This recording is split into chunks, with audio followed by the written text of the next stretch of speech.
우리는 계속 예수님의 이 비유 시리즈를 이 주일 강단에서 같이 은혜를 나누고 있습니다. 예수님의 이 비유의 주제는 천국이에요. 천국은 우리가 단순히 죽어서만 가는 것이 아니고 이 땅에서 누리는 하나님의 통치입니다. 천국은 예수님의 보혈로 구원받은 천국의 백성들이 이 땅에서 하나님의 통치를 받고 살아갈 때 이 땅에서 확장되는 거예요. 저와 여러분을 통해서 이 땅에서 확장돼 나가는 거지요. 그래서 세상 사람들과 우리는 겉모습은 비슷하지만 완전히 다른 가치관으로 살아갑니다. 그동안 배운 비유들을 통해서 우리는 천국 가치관으로 사는 것이 어떤 것인지를 배웠습니다. 예를 들어 볼까요? 세상은 미움과 복수를 가르치지만 우리는 은혜의 힘으로 용서를 해야 합니다. 세상적인 부자는 이 땅의 것만을 생각하고 살지만 우리는 나사로처럼 지상에서 영혼을 준비하며 살아갑니다. 세상에 살지만 세상에 속하지 않은 사람처럼 이렇게 살아갈 때 천국은 우리를 통하여 이 땅에서 확장돼 가는 것입니다. 그런데 거기까지는 이해하겠는데 오늘 우리가 다루고자 하는 본문은 조금 핵심 포인트가 의외예요. 예수님께서 너무나 세상적으로 살아가는 사람을 칭찬하시면서 그의 지혜를 배우라고 우리에게 말씀하고 계시기 때문에 그렇습니다. 그래서 오늘 우리가 다루고자 하는 이 불의한 청지기의 비유를 신학자들은 성경에서 가장 해석이 난해한 본문으로 꼽고 있어요. 도대체 이게 무슨 뜻일까? 신약 성사학자들이 아무리 연구를 해도 이 깊은 뜻을 아직까지도 다 완벽하게 주의를 하지 못하고 있습니다. 그렇지만 그 난해함 속에서도 주님이 숨겨놓으신 영적인 메시지들이 있어요. 그 메시지들을 우리가 받고 저와 여러분이 은혜 받는 귀한 시간이 되기를 간절히 소망합니다. 자, 첫 번째, 이 불의한 청지기에 대해서 살펴보겠습니다. 누가복음 16장 1절 같이 한번 읽어보겠습니다. 또한 제자들에게 이르시되 어떤 부자에게 청지기가 있는데 그가 주인의 소유를 낭비한다는 말이 그 주인에게 들린지라. 어떤 부자에게 청지기가 있는데, 이 단어를 보니까 이 청지기가 있는 것으로 봐서 굉장히 큰 부잣집인 걸로 우리가 추측할 수가 있어요. 그렇죠? 집안 재산 규모도 크고 부리는 사람들도 많았는데 청지기가 그 모든 것을 총괄하는 요직을 맡고서 관리하고 있었다는 것 같아요. 그러니까 여기서 부자는 큰 부자라는 거지요. 근데 주인이 보니까 그가 실력과 책임감이 뛰어나니까 이 청지기 자리에 앉혀놨다는 겁니다. 주인이 그에게 집안 살림 운영을 100% 위임하고 관여하지 않았어요. 그리고 멀리 떠나 여행을 갔던 것 같습니다. 그런데 시간이 지나면서 어떤 이유에서인지 이 청지기가 자기 책임을 제대로 하지 못하고 있다, 주인의 재산을 낭비하고 있다는 정보가 들어왔고 주인이 확인해 보니까 사실이었어요. 주인의 재산을 살짝 빼돌려서 공금 횡령을 했든지 아니면 주인 몰래 증권 투자 같은 것을 잘못해서 큰 손해를 봤든지 무엇인지 우리가 잘 알 수는 없습니다만은 사고가 났어요. 원인 제공은 주인이 한 게 아니라 청지기가 있다는 거지요. 청지기가 능력이 있으니까 그 자리에 올라갔을 텐데 그는 그 자리를 신실하게 감당하지 않고 자기의 이익을 추구하다가 그만 딱 걸려버린 겁니다. 세상에 비밀이 어디 있습니까? 여러분, 자기만 알아. 비밀인데 자기만 알아. 그런 거 벌써 비밀이 아닌 거예요. 다 퍼져나갑니다. 세상에 비밀은 없습니다. 은밀하게 지은 죄도요, 딱 걸립니다. 세월이 문제지 언젠간 다 걸리게 돼 있어요. 누가복음 16장 2절 한번 읽어볼까요? 같이 읽겠습니다. 주인이 그를 불러 이르되 내가 내게 대하여 들은 이 말이 어찌 됨이냐? 내가 보던 일을 세마라 청지기 직무를 계속하지 못하리라 하니. 내가 보던 일을 세마라 청지기 직무를 계속하지 못하리라. 한마디로 말해서 이제 잘린 거예요. 걸려가지고. 사무실 정리해라. 장부 정리하고 인수인계를 해라. 이 얘기죠. 하나님께서 우리에게 어떤 재물을 맡기셨어요. 여기서 이 재물이라 함은 돈만 말하는 것이 아니라 우리가 가지고 있는 재능, 시간, 가족, 어떤 책임 있는 지위, 영향력 이런 것들을 다 말하는 것인데 정도의 차이는 있지만 하나님께서 맡기신 것들은요, 하나님 뜻대로 운영하라고 맡겨주신 거예요. 주인의 뜻대로 운영하라고 맡긴 거지 네 맘대로 하라는 게 아니잖아요. 그렇죠? 이것을 잘못 사용하면요, 하나님은 책임을 물으시고 그 일을 다른 사람에게 대신 넘기신다는 거예요. 그동안 떵떵거리며 지내왔던 청지기에 있어서 이것은 청천벽력과 다름없는 아주 쇼킹한 사건이었습니다. 그렇게 뒤로 불의를 저지르면서 잘 살던 그에게 이제 일상의 종말이 다가온 거죠. 땡친 겁니다. 졸지 중년 나이에 실업자가 되어서 거리에 나앉게 되었어요. 인간의 불의는요, 하나님이 개입하시기 전까지는요 일상적이에요. 이걸 잘 기억하셔야 돼요. 우리 인간이 저지르고 있는 불의는요, 누가 뭐라고 하기 전까지, 또 하나님께서 직접 개입하기 전까지는요, 여러분 일상적인 일이 돼버려요. 근데 하나님이 딱 개입하는 순간 그건 큰 문제가 되는 겁니다. 그 전에 우리가 회개해야 되는 거예요. 모든 인간은 하나님의 정의가 개입하기 전까지만 안전하다는 거지. 하나님께서 딱 개입하는 순간에 그건 끝나는 거예요, 여러분. 오늘 여기서 보여주는 게 그거예요. 여러분, 하나님 없이 살지 마세요. 하나님 없다고 생각하고 살지 말라는 겁니다. 내 마음대로 내 방법대로 사는 사람들 많아요. 근데 여러분 착각하지 마세요. 여러분 인생 여러분 거 아니에요. 오늘 이 밤에도 너 와라 그러면 아무 소리 못하고 탁 놓고 가는 게 우리 인생인 거예요. 아무리 의사가 해봤자 소용없는 거예요. 하나님께서 와라 하면 그냥 탁 놓고 가는 거지. 그게 우리 인생인 겁니다. 여러분 지금 어떤 불의를 하나님 앞에 범하고 있는지 모르겠지만 거기서 멈추세요. 저도 마찬가지고 여러분도 마찬가지라. 그게 일상이라고 편안하게 느끼지 마세요. 하나님이 딱 개입하는 그 순간 그건 땡이에요. 되돌릴 수 없는 겁니다. 거룩하신 하나님이 언제까지 우리 방종을 그냥 지켜보고 계시지 않는다는 거지요. 하나님이 개입하는 그 순간부터 죄에 물들었던 나의 일상은 완전히 깨지는 거예요. 이제 청지기 인생은요, 갑자기 벼랑 끝에 몰려버렸어요. IMF 때 실직한 중년 가장처럼 그의 미래를 고민하기 시작합니다. 그 내용이 16장 3절이에요. 같이 읽어보겠습니다. 청지기가 속으로 이르되 주인이 내 직분을 빼앗으니 내가 무엇을 할까? 땅을 파자니 힘이 없고 빌어먹자니 부끄럽구나. 오늘 보십시오. 뭐라고 얘기합니까? 내가 무엇을 할까? 그래요. 이 고민을 보면요, 청지기는 자기가 잘못한 것과 잘린 것에 대한 회개는 별로 없고요, 이제 내가 어떻게 먹고 사냐, 이게 걱정이 앞선 거지요. 이 걱정이 아주 많은 거예요. 땅을 파자니 힘에 부치고, 육체 노동도 해보던 사람이 하는 거지 평생 화이트 칼라로 책상에 일만 하던 사람이 할 수가 없는 거지요. 빌어먹자니 창피하구나. 자존심이 있지 내가 어떻게 그것을 하냐 하면서 또 친구들한테 가서 어려운 소리 하기에는 또 자존심이 허락지를 않습니다. 그래서 밤새 끙끙대며 고민하던 그에게 어느 순간에 성곽 같은 아이디어가 떠올랐어요. 두 번째 불의와 청지기의 선택을 살펴보겠습니다. 16장 4절 읽어보겠습니다.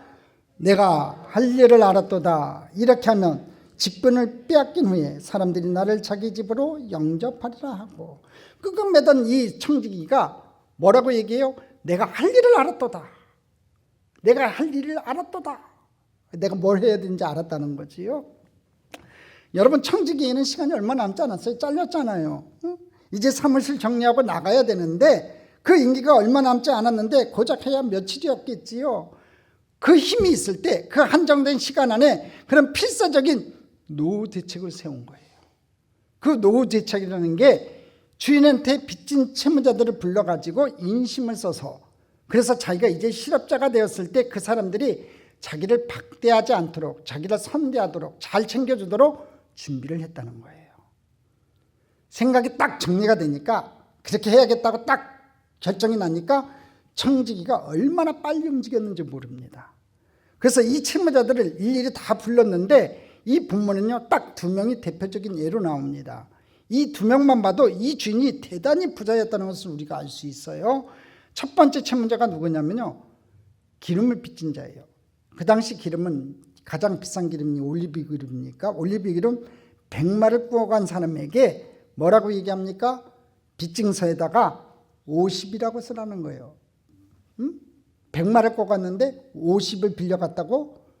문서 의조라는 거지요. 장부를 조작해 줬다는 겁니다. 여러분, 올리브 기름 100마리 어느 정도냐 하면요 2300리터 정도 됩니다. 이 말이 헬라어로 이 바토스라는 단어거든요. 바토스. 근데 한 말은요 약 한 23리터 정도 됩니다. 그러니까 100말은요 2300리터 정도 되는 거예요. 이 정도 양이면 가격으로 얼마 정도냐면 1000데나리온. 1데나리온이 하루 품삯에 사기라고 했으니까 노동자가 1000일 일해야 받을 수 있는 월급이에요. 1000데나리온요. 그러니까 굉장히 많은 거죠. 한 3년 정도 일해야 되는 돈이라는 거예요. 좋은 돈은 아니죠. 이걸 50%나 탕감해 줬어요. 이 채무자한테는요 복음이 따로 없는 겁니다. 할렐루야 찬송했겠지요. 자, 두 번째 사람은요 밀 100석을 빚진 사람이에요. 100석의 밀을 수확하려면요 약 13만 평의 농지가 있어야 된다고 합니다. 그 당시에 엄청나게 넓은 땅입니다. 큰 농사였지요. 농부가 한 8년 10년을 농사를 지어야 나오는 엄청난 곡식이었어요. 돈으로 따지면 한 2500데나리온, 노동자가 꼬박 7년 반을 일해야 벌 수 있는 돈인데 이것도 장부 조작을 해가지고 80석으로 고쳤어요. 20석을 그냥 지시해줘 버린 겁니다. 자, 장부 조작한 거예요. 장부 조작. 불러가지고 야 여기 빚 문서에다가 야 너 이거 50리터 빌렸다고 바꿔 써. 쫙. 자기가 하지도 않고 그렇게 바꾸라고 해주고 허락해주고 그 다음에 밀 100석을 빌린 사람한테는 80석 빌렸다고 딱 이렇게 해준 거예요. 그러니까 처음 케이스에는 여러분 50% DC해줬고 이번에는 20% DC해준 걸로 봐서요 청지기가 기분 내키는 대로 대충 해준 게 아니에요. 나름 분명한 어떤 기준을 가지고 해준 것 같아요. 왜냐하면 이 기름은 가격이 좀 싸고 밀은 좀 가격이 비싸니까 거기에 맞춰서 이제 해준 것 같아요. 어쨌든 그렇게 장부 조작을 해주면서 청지기는 강력한 채무자에게 눈을 찡긋하면서 이렇게 얘기했겠지요. 오늘에 잊지 마소. 잊으면 안 된대. 청지기가 이런 식으로 막 인신 쓰면서 장부 조작한 사실이 그 주인한테 근데 그대로 보고가 돼버렸어요. 이제 큰일 났습니다. 안 그래도 주인의 재산을 잘 관리 못해서 해고된 청지기인데 이제 사무실 정리하면서 자숙하고 있는 게 아니라 또 장부 조작을 했으니까 이제는 뭐 주인한테 불호령을 듣고 퇴직금도 못 받고 쫓겨날 거예요. 퇴직금이 뭡니까 여러분? 그냥 감옥에 갈 수도 있는 상황입니다. 그런데 주인이 너무나 뜻밖의 반응을 합니다. 저는 처음에 이 성경을 읽다가 잘못 읽은 줄 알았어요. 같이 한번 읽어볼까요? 누가복음 16장 8절입니다. 같이 읽겠습니다. 주인이 이 옳지 않은 청지기가 이를 지혜롭게 하였으므로 칭찬하였으니 이 세대의 아들들이 자기 시대에 있어서는 빛의 아들들보다 더 지혜로움이니라. 보십시오. 청지기가 이를 지혜롭게 하였으므로 칭찬했대요. 칭찬했다니까 칭찬. 이 장부 조작한 사건을 가지고 칭찬했다고. 주인이 장부 조작을 지혜롭다고 칭찬하셨단 말이 여러분 저는 쇼킹했어요. 어떻게 이런 말을 할 수가 있지? 자기 다른 것도 아니고 자기 재산을 자기 몰래 그냥 탕감해 줬는데 어떻게 이렇게 칭찬할 수 있었지? 주인이 호인배인가 별 생각이 다 들더라고요. 근데 여러분 사람이요 돈에 관한은요 여러분 조금 가진 사람보다요 더 많이 가진 사람은 더 무서워요. 여러분 잘 아셔야 돼요. 돈 조금 가진 사람보다요, 돈 1,000원 가진 사람보다 돈 10,000원 가진 사람이 더 무섭고요. 10,000원 가진 사람보다요, 10만 원 가진 사람이 더 무섭고요. 진짜 억만장자들은요, 우리가 생각할 땐 뭐 쉽게 막 쓰기도 하죠. 많이 쓰기도 하지만 여러분, 돈 쓰는 거 아주 무섭게 여깁니다. 특히 자기 돈 이렇게 건드는 거요, 못 봅니다. 부들부들 떨어요. 그래서 대기업들도요, 간사팀이 얼마나 무서운지 몰라요. 이 주인이 호인배라서 이런 칭찬을 하지는 않았을 거란 얘기예요. 제 얘기는 이 난해한 구조를 이해하기 위해서는요, 2가지 포인트가 필요한 것 같아요. 첫째는 한번 생각을 해보자 이거예요. 좀 이해하기 힘든 점이, 이 청지기가 그 집안 살림을 다 책임진 총괄 본부장이었다고 했잖아요. 그렇잖아요. 다 관리하고 있었어요. 그런데 이 사람이 주인의 재산을 낭비한 죄로 이제 해고를 당했고 주인은 화가 난 상태였어요. 고양이한테 내가 생선을 맡긴 격이다 이런 상태였는데, 그렇게 큰 죄를 짓고 해고를 당한 이 사람이 이제 사무실 정리하는 그 시간에, 마지막 시간에 어떻게 이렇게 장부 정리를 조작을 할 수 있었을까 한번 생각해 보자는 거예요. 보통 기업에서도요, 임원급 인사를 내보낼 때는요, 기업 기밀 유출을 막기 위해서 굉장히 조심합니다. IT 기업 같은 경우는요, 중국이나 이런 데로 기밀 유출이 많이 되기 때문에 해고 통보 딱 가는 순간에 USB 하나 못 들고 나가게 합니다. 회사에서 지급한 스마트폰도 다 도로 회수하고요, 책상 정리도 회사에서 정리해서 집으로 짐을 보내준다고 합니다. 다 정리한 다음에 박스에 넣어서 집으로 보내버려요. 요새 그렇게 무섭습니다. 상적으로 그렇지 않겠냐 이거지요. 그만큼 책임 있는 자리에 있었기 때문에 그가 마음만 먹으면 손해가 큰 거예요. 그 회사 입장에서는요. 그렇다면 집안 살림 총괄하는 청지기가 잘못 저질러서 해임당했으면 사무실 정리할 때 네 마음대로 하라고 주인이 가만 놔뒀겠냐고요. 분명히 비상인수위원회 팀 같은 사람들이 와가지고, 간사팀 같은 사람들이 와가지고 이 사람이 이제 장부 정리하고 있을 때 뭐 이상한 짓 안 하나 감시를 안 했겠냐고요. 했겠죠, 당연히. 그 와중에 어떻게 이런 장부 조작이 가능했겠는가, 이 사실을 한번 좀 생각해 봐야 된다는 거예요. 2번째 포인트는요, 그 당시에 사람들에게 피해를 주는 월급, 임금 지불 시스템이 요즘이랑은 좀 달라요. 요즘은 기업에서 팀장, 상무, 전무 직급에 따라서 월급이 다 다르지요. 보너스가 다 달라요. 그렇잖아요. 책임에 상하는 월급을 받는데, 그 당시는요, 의식주를 제외하고는요, 집안에서 일하는 사람 종들이 그런 식으로 보상을 받는 게 아니라 케이스 바이 케이스였어요. 이런 식으로 보상을 받았다는 거예요. 가령 어떤 사람이 주인한테 100만 원 빚졌잖아요. 시간이 가도 못 갚으면 이자가 붙을 거 아니겠습니까? 그 이자는 전부 다 중간에서 일하는 청지기 수수료예요. 주인은 원금만 받으면 되는 겁니다. 나머지는 다 청지기가 챙기는 거예요. 그 당시 세리들도 그런 식이었습니다, 여러분. 노마가 100만 원만 세금 걷어와 그러면요, 어떻게든 100만 원만 노마한테 주면 되고, 대신에 세리가 수고비로 100만 원에 10%, 20%를 더 붙이는 거예요. 그래서 120만 원, 130만 원을 노마의 힘으로 뜯어내는 거지요. 그래서 20만 원, 30만 원을 자기 수고비로 챙기고 노마에게는 100만 원만 갖다 주면 되는 거였습니다. 그래서 세리들이 욕을 많이 먹었던 거예요. 자기 동족들한테. 저 못된 것들, 노마의 힘을 얻고 형제를, 고열을 짜내는구나. 진짜 힘들었거든요. 그 당시 세금이 너무 셌기 때문에 가난한 동네였거든요. 그 당시 유대 땅이요. 뭐 산물도 요새야 과일도 많이 나오고 뭐 여러 가지 채소도 많이 나오고 아주 농산물이 아주 풍부하게 나오는 땅이지만, 이스라엘이요, 옛날에 어디 그런 게 어디 있었습니까? 진짜 광야 땅밖에 없는 그 땅에서 초급 먹피를 먹고 살아가는 그 가난한 동네 사람들인데 세금을 그렇게 고유를 짜냈다고요, 유대인들이. 그러니까 청지기도 그런 식으로 피해를 받았다는 거예요. 이 말은 무슨 말입니까? 이 채무자 하나하나가 주인한테 상환해야 할 원금 이자가 다 달랐다는 거예요. 그러니까 청지기가 지금 지시해 준 것은요, 주인의 돈을 가지고 인심을 쓴 게 아니라 자기 수수료를 버린 거예요. 그러니까 지금 주인이 비상 인수위원회 팀이 눈을 시퍼렇게 뜨고 보고 있는데 그렇게 할 수가 있는 거지요. 감사팀이 눈을 시퍼렇게 뜨고 너 뭐하나 살펴보고 있었는데도 그렇게 할 수 있었던 이유는 뭐냐면 자기 스스로를 버린 거예요. 그러니까 인수위원회 팀이 놀랐습니다. 야, 쟤 지금 뭐 하는 거냐?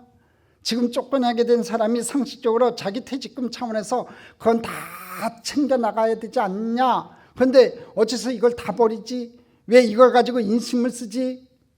그래서 놀래가지고 가서 주인한테 보고를 하는데 그 얘기를 듣고 주인이 무릎을 탁 쳤다는 거지요.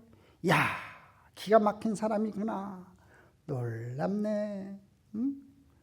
야, 여러분 한번 생각해 보세요. 지금 마지막인데 자기 거 챙길 거 있는데 안 챙기겠냐고. 우리 같으면 다 챙겨서 어떻게 이제 이런 한 푼이라도 더 챙겨갖고 나갈 거 아니에요. 근데 아니었다는 거죠. 자기가 챙길 거 다 포기해버린 거예요. 자, 이 주인이 왜 놀랐냐고요. 지금 아무도 손해보는 사람이 없는 거예요.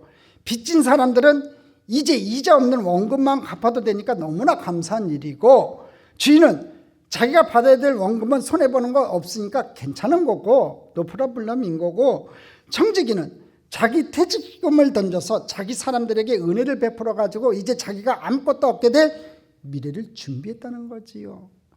윈윈이 아니라 윈윈윈을 해버린 거예요. 주인이 바로 그 지혜를 보고 기가 막히다고 칭찬했다는 거지요. 어떻게 이런 생각을 했지? 얘는 정말 지혜롭다. 그러면서 너희들도 배워라. 이렇게 얘기를 했다는 거죠. 칭찬했다는 겁니다. 자, 그럼 세 번째 우리가 청지기에게 배울 점 몇 가지를 살펴보겠습니다. 첫 번째, 최선을 다해야 돼요. 8절을 읽어보겠습니다. 주인이 이 옳지 않은 청지기가 이를 지혜 있게 하였으므로 칭찬하였으니 이 세대의 아들들이 자기 시대에 있어서는 빛의 아들들보다 더 지혜로움이니라. 여러분, 주인이 칭찬한 것이 이 청지기가 주인의 재산을 낭비한 그런 부도덕성이나 장부 조작 같은 이 악한 방법을 칭찬한 게 아니에요. 청지기가 이를 지혜롭게 하였다라고 오늘 성경에 나오잖아요. 8절에 청지기가 이를 지혜 있게 하였으므로 칭찬하였으니, 이를 지혜롭게 하였다 할 때 영어 단어가 뭐냐면요, 시루드라는 단어예요. 시루드라는 단어. 이 말은요, 미래를 예견하고 아주 기민하게 지혜롭게 부지런히 움직였다는 뜻이에요. 청지기는 자기 인생이 벼랑 끝에 물렸을 때 자기가 잘못되었기 때문에 다가올 위기의 미래를 보고 자포자기한 게 아니라 할 수 있는 한 최선을 다했다는 거예요. 보통 사람들 그러잖아요. 당장 나한테 불이익이 생기면요, 부들부들 떠는 거예요. 여러분 한번 퇴직 통보 받아보세요. 회사로부터 You are fired 그래 보세요. 너 퇴직이야. 회사에서 나가 그래 보십시오. 여러분, 갑자기 퇴직당하면요, 하늘이 노래집니다. 알고 있으면서도 내가 퇴직 순서가 됐을 때 연차가 돼갖고 나갈 때도 막막한데, 여러분 갑자기 일반 회사에서 너 나가! 그러면요, 그 다음부터 막막한 거예요. 근데 이 청지기는요, 자기에게 당장 다가올 미래를 보고서 자포자기하지 않고 최선을 다했다는 거죠. 나한테 시간이 얼마 없구나. 내가 가지고 있는 자원이 이것뿐이구나. 최대한 활용을 해가지고 미래를 준비하는 지혜가 있었다는 것이고, 주님은 바로 그 점을 칭찬하셨다는 거예요. 주님의 칭찬도 이런 맥락에서 이해할 수 있습니다. 뭐라고 얘기되어 있습니까? 이 세대의 아들들이 자기 시대에 있어서는 빛의 아들들보다 더 지혜롭구나 했어요. 칭찬의 내용이 이거예요. 이 세대의 아들들이 자기 시대에 있어서는 빛의 아들들보다 더 지혜롭구나. 자, 이 말이 무슨 뜻이에요, 여러분? 이 세대의 아들들은요, 하나님을 안 믿는 사람들이에요. 이 세상의 전부인 줄 알고 살아가는 세상 사람들이 있고, 빛의 아들들이 누구냐면요, 하나님을 믿는 사람들이에요. 바로 저와 여러분 같은 사람이지요. 영혼을 가슴에 안고 사는 사람들이에요. 근데 이 세대의 아들들이 필사적으로 이 세상에서 잘 살아보기 위해서 시간을 아껴서 미래를 준비하는 그 자세만큼은, 그 간절함과 그 치밀함과 그 지혜만큼은 하나님의 자녀들이 배울 게 있다는 뜻이에요, 여러분. 우리가 천국을 그렇게 준비해야 된다는 거죠. 시간을 아껴야 된다는 거예요. 최선을 다해야 된다는 거지요. 응? 그들이 옳다는 게 아니라 여러분 예수님이 뭘 칭찬했는지 아시죠? 최선을 다한 거. 응? 저는 이 말씀이 무슨 뜻인지 알겠어요. 제가 방송국에 근무할 때 프로그램 중 하나가 하나님의 사람들이 있었어요. 하나님의 사람들. 자, 저기 나오신 두 분 누군지 아시는 분? 목사님은 이태근 목사님이시고, 자, 여자분은 누구시게요? 잘 모르시네. 전현실 사모님이에요. 전현실 사모님 개그맨이에요. 아주 유명하신 분인데 잘 모르시나 봐요. 하나님의 사람들, 아주 좋은 프로그램이에요. 성공한 크리스천들을 모시고 대담하는 프로그램이 있었는데, 제가 이제 사목이었고 통합보도국장이었고 대협력국장 뭐 여러 가지를 맡고 있다 보니까 이렇게 외부에서 손님들이 오면은 제가 맞이해가지고 같이 끝날 때까지 같이 있었어요. 저거 촬영하면 보통 2편씩 촬영을 하거든요. 아주 밤늦게 끝납니다. 아주 피곤해요. 근데 그때마다 사람들을 만날 때마다 아주 좋은 기독교계 리더들을 많이 만났었어요. 근데 어떤 분야든지 정상을 달리는 기업이나 리더들은요, 보통 사람들이 아니에요. 하나님을 믿었지만 자기 분야에서 최고가 되기 위해서 시간을 아끼며 노력하는 모습에서 진짜 배울 게 많더라고요. 배우들의 모습들도요, 우리가 화려한 모습만 보지만 한 작품을 소화하기 위해서 피눈물을 흘리는 연습의 시간들이 있고요. 작곡하시는 분들도요, 곡 하나를 만들기 위해서요, 수많은 날을 지새우는 것을 알게 되었어요. 그런데 오히려 교회에서 하나님의 은혜로 대충대충 하는 일들이 너무 많은 것 같아요. 은혜의 남용이라는 거지요. 전도에 대해서도요, 막연히 생각할 때가 많아요. 언젠가 오겠지. 기도하면 오겠지. 그렇게 생각해요. 여러분도 그렇게 생각 안 해요? 여러분 그렇게 생각 안 해요? 아니, 대충 이 신방 다녀보면 다들 그런 것 같아. 언젠가 오겠지요. 기도하면 오겠지요. 그래요. 우리 성도님들 다 그렇게 대답하더라고. 근데 중요한 건요, 남편이 전도 대상자라고 하면, 자녀가 전도 대상자라고 하면요, 그 전도 대상자의 현재의 필요, 니드가 무엇인지, 어떤 것에 관심을 가지고 있는지, 영적 상태는 어떤지 깊은 관찰과 준비가 필요하다는 거예요. 물건 파는 기업체보다도요, 우리가 우리 전도 대상자들에 대해서 연구를 안 해서 되겠냐 이거지요. 저는 천하보다 귀한 한 영혼의 운명을 결정하는 이 복음 전도를 하면서 우리가 정말 빛의 아들들인 세상의 아들들보다 못해서는 안 된다고 생각해요. 우리가 빛의 아들들인데 세상의 아들들보다 못해서는 안 되지 않냐 이거죠. 최소한 전도만큼은요. 저는 교회가 세속화되어서는 안 되지만 세상의 그 어떤 조직보다 더 부지런하고 더 지혜롭고 우리가 하나님 앞에 봉사하고 나아가야 된다는 거지요. 그래서 세상 조직으로부터 배울 수 있는 지혜는 좀 배워야 되는 거지요. 우리가 하나님의 일을 할 때 결코 세상에서 일하는 사람보다 덜 부지런해서는 안 되고요, 덜 지혜로워서는 안 돼야 한다는 생각이 저한테는 있어요. 주님께서는 지금 그걸 강조하시는 겁니다. 빛의 자녀들아, 세상에서 일을 할 때도 주님께 다듯 충성스럽게 최선을 다하라. 천국을 준비할 때도 최선을 다하라. 그 얘기입니다. 두 번째, 신실하게 성실하게 일하라는 겁니다. 16장 10절로 11절을 읽어보겠습니다. 같이 읽겠습니다. 지극히 작은 것에 충성된 자는 큰 것에서도 충성되고 지극히 작은 것에 불의한 자는 큰 것에도 불의하니라. 너희가 만일 불의한 재물에도 충성하지 아니하면 누가 참된 것으로 너희에게 맡기겠느냐. 자, 여기 불의한 재물이 나오는데요, 여기 불의한 재물은 아까 얘기한 것처럼 불의한 방법으로 얻은 재물이 아니라 세상의 재물을 말하는 거예요. 지극히 작은 것은요, 하나님에게 영적인 의미가 작은 세상의 재물을 말하는 건데, 그렇다 할지라도 그걸 열심히 잘해야 큰 것, 하나님에게 의미가 큰 영적인 일도 하나님이 맡기실 거라는 거예요. 여러분, 우리가 교회에서 예배드리고 사역하는 것만이 하나님의 일은 아니에요. 크리스천 주부들이요, 집에서 살림을 할 때 가계부를 어떻게 쓰는가, 살림을 얼마나 잘하는가, 그걸 하나님이 또 보신다는 거지요. 주부들이 집에서 하는 일을 뭐라고 해요? 뭐라고 한다고요? 살림. 살림이라고 하잖아요. 살림의 반대말은요, 죽임이에요. 여러분이 가정에서 잘못하면요, 가정이 그냥 죽는 거예요. 크리스천 직장인들이 세상 직장에서 정말 책임감 있게 일하셔야 한다는 거지요. 어떤 직장이든 성실한 직장인이 되어야 된다는 겁니다. 자기 가정에서 정말 성실한 패밀리가 되어야 된다는 거지요. 오늘 본문의 청지기가 자기에게 주어진 자리는 특권이 아니라 막중한 책임 있는 자리라는 것을 간과했다는 거죠. 그러니까 마음대로 주인의 돈을 빼먹었지요. 그러니까 주인한테 질책을 받고 경질됐다는 거죠. 잘렸다는 거지요. 우리도 하나님께 큰 자리 달라고 그러기 전에요, 자기가 서 있는 그 자리에서 보석이 되어야 되는 거예요. 최선을 다해야 된다는 거지요. 여러분, 요셉 아시죠? 요셉이 보디발 집을 신실하게 관리하지 않았으면요, 하나님은 결코 그에게 대제국 애굽을 총괄하게 하지 않았을 거예요. 요셉은요, 가는 곳마다 그 자리에서 성실하게 최선을 다했어요. 오늘 저와 여러분도 마찬가지예요. 여러분이 세상에 무엇을 맡고 있든지 간에 여러분 그 자리에서도 최선을 다하는 여러분 됐으면 좋겠습니다. 가정에서도 최선을 다하십시오. 자, 세 번째, 시간을 낭비하지 말아야 됩니다. 청지기는 자기에게 주어진 시간이 얼마 안 된다는 사실을 아는 순간 총각을 낭비하지 않고 모든 것을 던져서 다가올 미래를 준비했어요. 예수님은 바로 여기서 배우라고 하신 거예요.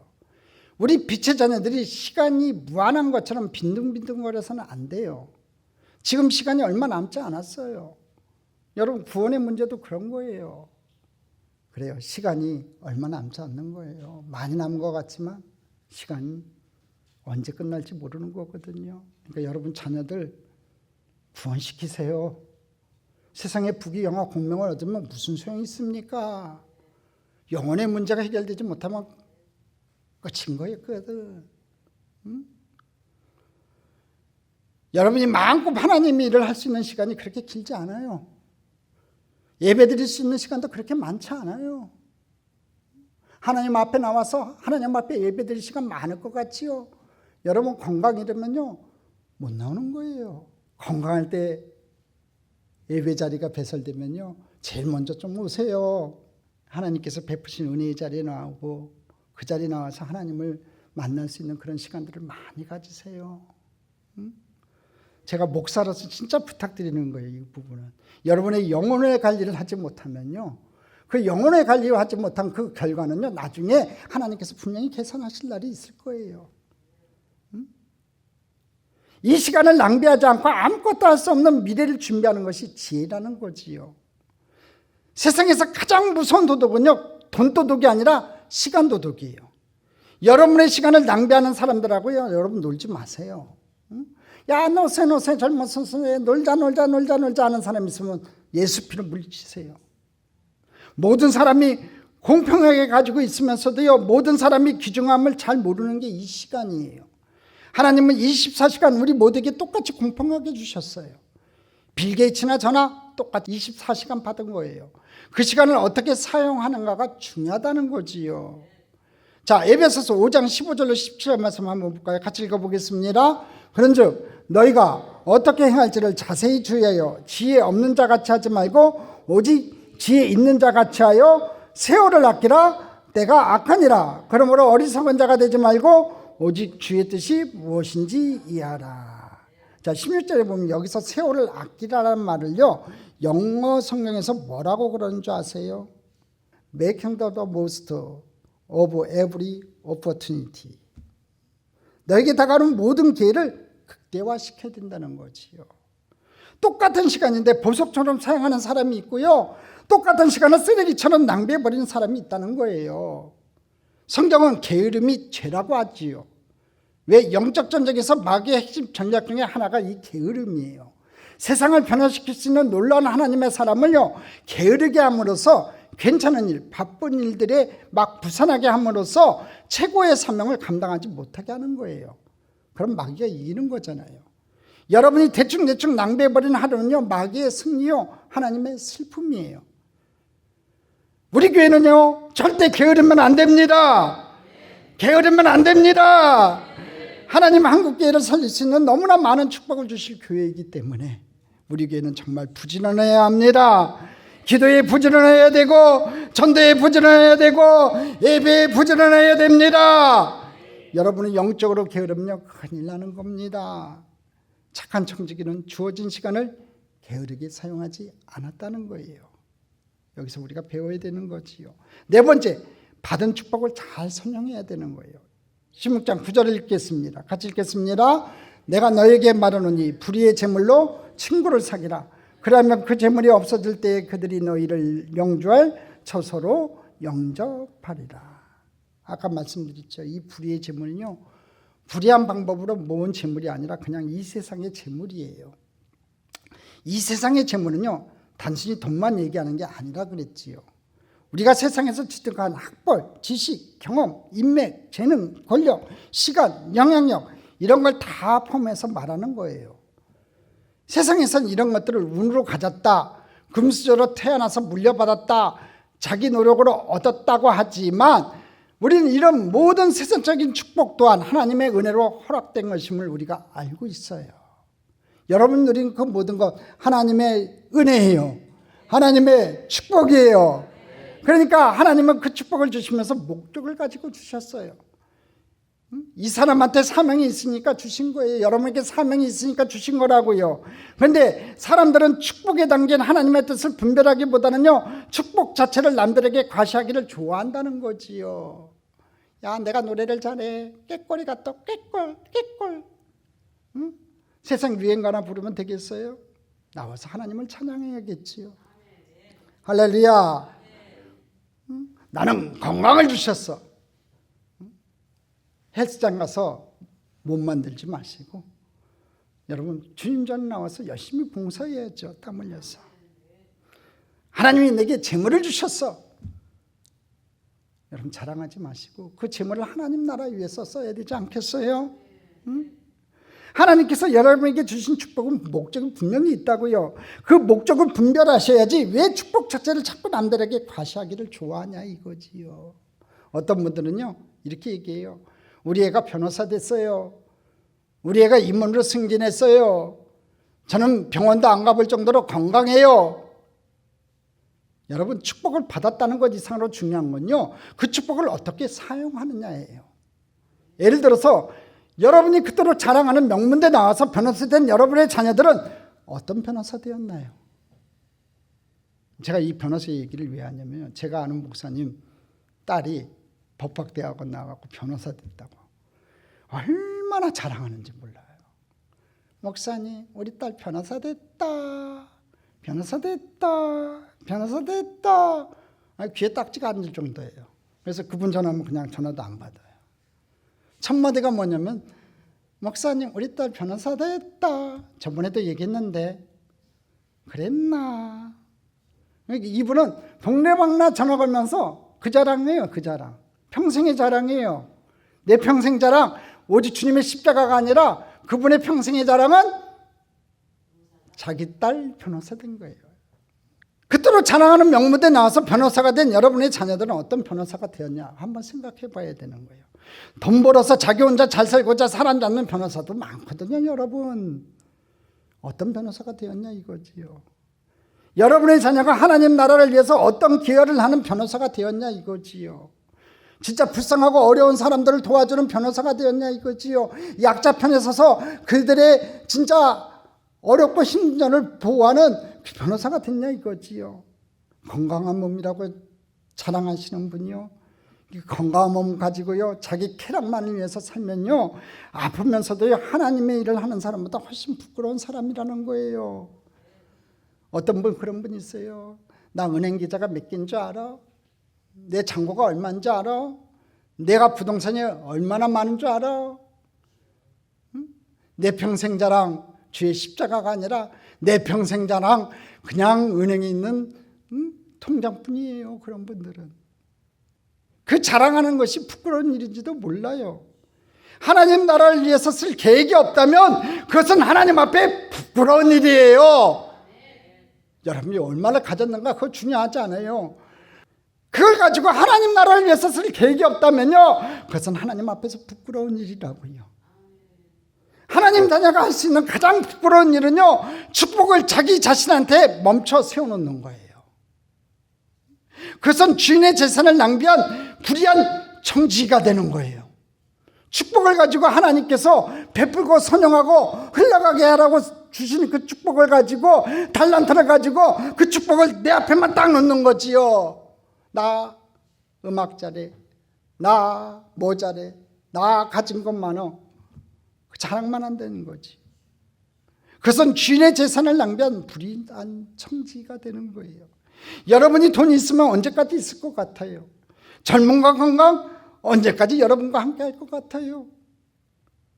이 땅의 모든 축복은요, 모래쌓기예요. 그냥 언제 후면 그냥 무너져 내리는 거예요. 비록 우리에게 조금이라도 힘이 있을 때 하나님이 선하신 뜻대로 흘려보내야 되는 거예요. 하나님 위해서 사용해야 된다는 거지요. 세상은 우리가 얼마나 가졌는지를 칭찬하시지만 하나님은 얼마나 흘려보냈는가를 보시고 계세요. 평가 기준이 완전히 다르지요. 사랑하는 성도 여러분, 주님이 우리 인생을 평가하실 때 우리가 얼마나 쌓아 놓았느냐가 아니라 얼마나 흘려보냈는가를 가지고 물어보실 것 같아요. 지금 여러분은 무엇을 위해서 그렇게 바쁘게 사세요? 먹고 살기에 바쁘다는 핑계로 여러분은 주님이 주신 축복을 쌓아두기만 하고 있지 않나요? 여러분을 인해서 영적으로 행복해진 사람이 있으세요? 여러분을 인해서 천국 가게 된 영혼이 한 명이라도 있으세요? 없다면 지금부터 여러분의 인생 목적을 좀 바꾸셔야 되는 거예요. 안 그러면 천국 가서 너무나 부끄러울 거예요. 천국 가서 그 생각 들 것 같아요. 최영희 목사님 오늘 설교가 여러분 천국 가서 생각나실 거예요. 그때부터 좀 잘할 걸. 여러분 사람에게 투자하세요. 전도하는 데 투자하세요. 예배에 투자하세요. 여러분의 영혼을 살찌우는 곳에 투자하세요. 헐벗은 자를 단 한 푼이라도 여러분의 돈을 쓰고 시간을 써서 구제하는 데 투자하시고, 믿음이 약한 형제들을 말씀으로 양육하는 데 헌신하는 여러분 되기를 간절히 소망합니다. 그것이 영원한 천국의 보물을 쌓는 일이고, 그것이 하나님께 칭찬받는 청지기가 되는 길인 줄 믿습니다. 여러분이 하나님께 칭찬받는 청지가 되기를 축복합니다. 축복합니다. 축복합니다.